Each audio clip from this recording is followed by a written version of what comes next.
السلام عليكم ورحمة الله وبركاته. أشما هركفوني جرتني فيا كيسني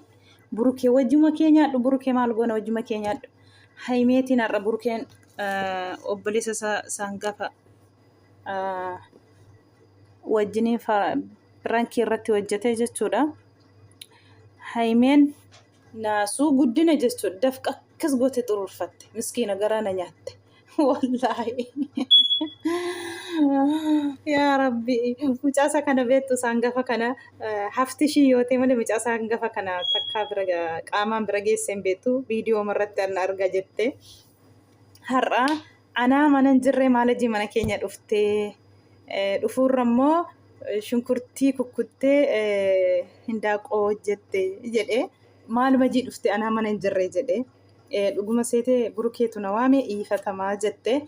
ifatama barbaachisu maaluma jedhufte kan ani mana jirre jedhe ummishee kottuuti gargaarii wajjinaan jennaan hin dhufee jennaan isuma yoo xiyati hojjettu wal harkise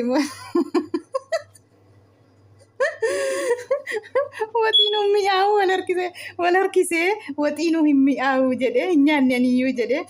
غرو اسو برنكي تويو جچني جده نمناسي والله جچ شد نات ليشن وغا قبدي جچني دبت سن نمناسي والله نات دجرت ولالته كنت تبستالت مرمري فدو غلي ان هنيان اللي اسما يو تو قلبت يركت سينكاين بروكي مالي جدفت ماني كي سنت جده حرم ول برو جري لمانو يجبر دور دبرس برانكي رت وجته akasitti dhugaa seete naatee lakkasitti viidiyoo iskanii barankee irratti hojjetanii jiru jechuudha. Dhuguma seete miskiina wallahi naatee akkasiin irratti hojjete akkasii wal baranii har'a reefu wal baruusaa hangafa kana wajjiniini. Kana fakkaata asumarraan illee maayef asan baga nagaa buustani baga araarrisin jidduutti budhee wallahi yeroo hundaa goddanyaan yeroo ammaa kana goddanyaan rabbi malee hin jiru jechuudha. Goddanyaan amansiisu namaaf jettanii yeroo hundaa jireenya keessan hin baxabbaxiina. Rabbiin jaalala jidduu keessan haa kaa'u. Rabbi walitti isin haa jaallatu. Qalbitti immoo yaa asanatoo nikitti goote baay'ee tokko namatti tola. Sirraa gammanna asanni kaa godhii maayeetiini asuma yoo dhageessate hin beet nageessa afaan Oromoolle maayee atillee baga gammadde onkaan dasaaleshi asan bade jette yaa turte kana fakkaata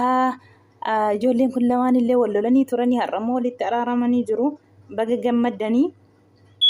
nikitti otoo goote asan sirraa jaallanna ni kan bareedaadha eenyumaafu akkasitti kana fakkaata ijoolleen har'a akkasittiin barankiin haymee irratti hojjetame immoo baay'ee tokko nama kofashiisa wallahi nama naasisas nama kofashiisas haymiyee abshir እንግዲህ ምን ይደረጋል